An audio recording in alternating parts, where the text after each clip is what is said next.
Uwing-uwi na. Tawagin mo na ako.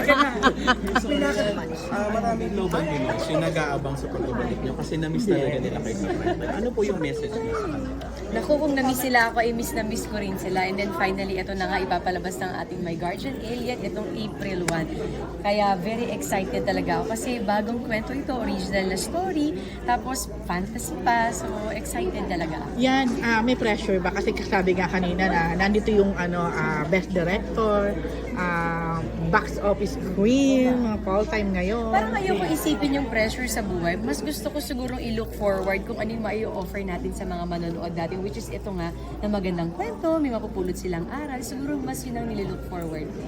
Kung ano yung mga good feedback after nila mapanood. Yan, nag-expect ba siya na mag-ano ka rin? Mag-magic ka rin sa bahay? Actually, pinapanood ko sa kanila yung mga OBP. So, very excited talaga sila mapanood. Sabi, Mama, you have a magic. Sabi ko, may magic ako Levitate dito. me, mami. Mga ganon, wala. Meron naman ako mga tricks sa bahay. So, parang nakukutong ko naman. Ms. Maria, nagbalik teleserye na kayo. Do we expect to see you again sa mga shows po natin for JMA Pinoy TV? Yes, definitely.